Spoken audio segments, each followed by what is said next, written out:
What is good, YouTube? Beaty Money back here for another vlog. Trying to do this every week. Trying to be good about that. Not always the greatest. What's been going on this week? Not too much. I started the Beaty Money Live, so I'm going to be doing that every Tuesday night at 8:30. I'll be posting up live videos of me making some beats so you guys can kind of see the process. And also, I know that there's going to be some producers out there who don't really know much music theory. So all my stuff is pretty theory based. I don't generally do things. I mean, I do things by ear. Obviously, I want to do what sounds good, but also I need to know what I'm doing. You know what I mean? I don't want to just play like any note over any chord and just say, oh, that sounds good. If I play a D over a C, I want to know that I'm playing the 9 on top of that C chord, whatever that chord. If it's like a C minor chord or C major chord or whatever, I want to know exactly what I'm doing. So yeah, I'm gonna be doing those live videos, so please tune in. It should be dope. Also, I am still doing my cut. This is kind of the second really strong week I've had in the row of dieting, and I'm blocked in right now. I think I should be seeing some pretty decent results over the next couple of weeks. I already seen some results. If you follow me on Instagram, you will see that I definitely do put up progress photos, which one should be going up the day that I release this video. And one of the things that happened today is actually Saturday, but I think I'm going to release this mañana, is that great trumpet player named Roy Hargrove passed away. And I've been a jazz trombonist in New York City for a long time, 17 years. So over the years, I've been able to see a lot of great jazz musicians and play with a lot of great jazz musicians. And I did get to play with Roy a couple of times over the years at jam sessions. Roy Hargrove is from Houston, Texas. For those hip-hop guys who maybe don't know much about jazz. But a lot of people do. Like, for example, Questlove just tweeted out earlier his condolences for the loss of Roy Hargrove, and how, you know, if you are a fan of music, which most of you producers should be, I would say go check out Roy Hargrove. There's a lot there, and shoot, you could probably sample a lot of his stuff too. Any of his RH Factor stuff, a lot of it's groove-based stuff. He had a great influence on my generation of jazz musicians and everybody after that. I remember when I first got to New School, they used to claim, like, I did my undergrad at New School University, they used to claim, oh, Roy Hargrove went here, but he never really graduated, but he did. Maybe he took a couple semesters at New School. So, story time. Here's how my run-ins with Roy were always really cool, actually. I never had a problem with Roy Hargrove.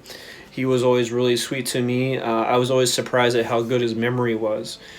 And the first time that I'd ever seen Roy Hargrove in person, I was at or met him, I should say. I was playing at a jam session called Cleopatra's Needle, which is on like 96th Street-ish. I haven't been there in a long time. I don't really go out to jam sessions anymore. But when I first came to New York City, I used to go a bunch. Because back in those times, when I got here, people would be like, oh, you know, if you want to get gigs, go to jam sessions, blah, blah, blah. That wasn't necessarily the case, but I did meet some people, like, for example, Roy Hargrove. So I was playing at Cleo's late one night, and Roy Hargrove comes in, and, you know, he's sitting there next to the bandstand, and we're playing, and I get off the stage, and he just comes up to me, and he was just like, he's like, man, you play the shit out of the trombone. Man, he just kept saying that over and over, man, you play the shit out of the trombone. And I thought, cool, you know, it's always awesome to hear feedback like that from somebody, especially that I respected as much as Roy Hargrove. And I didn't really think much of it, you know. I approach people, or people that I really look up to, always the same way. If they're going to hire me, they're going to hire me. If they're not, they're not. I want to be somebody's friend first before I want to be their business partner. Because if I really can't be friends with them, then it's hard to do business with somebody that you really don't get along with, right? So anyways, when he was saying that stuff to me, I was just more flattered. Than I didn't really think I was going to get a gig with Roy Hargrove, and I never really did get a gig with Roy Hargrove.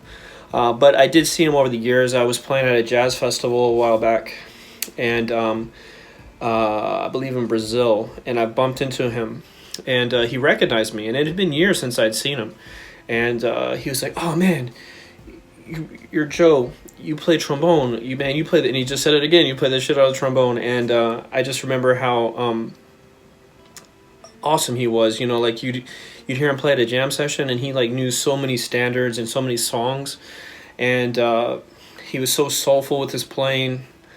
And I just feel really blessed and fortunate that I was able to, even though I never really did a gig with him, just even to be with him in that context and to stand next to him and hear him play was such an awesome thing for me.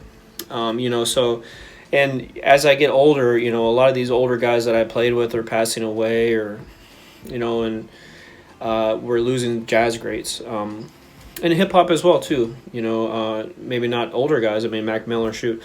You know, these people. So, you know, life is precious. I know Roy didn't have the healthiest lifestyle, and I knew that I had known for a while that he was having some health issues, because amongst jazz musicians in the city, everybody talks. We all kind of keep track of each other a little bit. And, you know, I would see some trumpet players of mine who knew him, and who, you know, I heard Roy's not doing good, blah, blah. I know that he'd gone on dialysis some years back.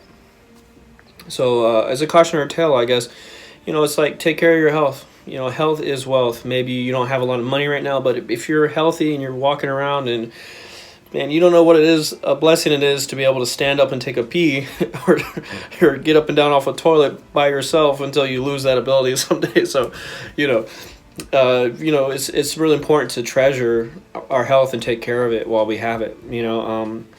And it's just a shame. 49 years old.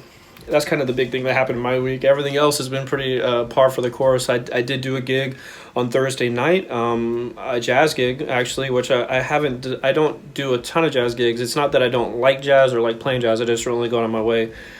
I would never, I not want to say never, but I just don't typically like, oh, I'm going to go book a gig at Smalls with a quintet. That's just not really where I'm into musically right now. I spend most of my time doing beat production and working on beat making. And trying to push further my career on that end more so than trying to book a gig at Fat Cat or Zinc Bar. Those are for those of you who don't live in New York City, those are like the big jazz clubs. But anyways, I played a jazz gig, and it was great. It went really late. I'm not a night owl anymore. I tend to work during the day because of bodybuilding. It makes me want to wake up earlier and be productive throughout my day. And I like to sleep. But anyways, I did it. It was fun. My chops were just like, what are we doing? Because when I don't really spend 6 hours a day practicing trombone like I did when I was a kid. And if I do have an hour or 2 hours a day to spend just on practicing trombone, that's a good thing, which I haven't really recently, to be honest. So when I went to go play this gig, I was just like, oh, my chops were like, what are you doing? It's all good. You know, it was fun. I felt like I played fairly well, and it was good. Satish Robertson is the guy I was playing with. And yeah, that's kind of where things are at. I just want to keep everybody posted. Please tune in on Tuesday nights at 8:30 to watch me make some beats live and talk a little bit about music theory. And what else? No, that's pretty much it. So thank you, everybody, for any of my new subscribers, for people following me on Instagram and all those things. You know, I just want to keep giving out good beats. I keep wanting to improving as a producer. And, you know, just keep it lit, you know what I'm saying? So, guys, keep following me, and stay positive, you know? Everything's gonna be all good, all right? So, if anybody has any questions, DM me, send me messages. I'm more than happy to answer any questions. So, comment below, subscribe, all that stuff, and I will talk to everybody next week. Stay tuned for Monday for my next Trap On video. And, yeah, y'all, take care. I'll talk to you guys later.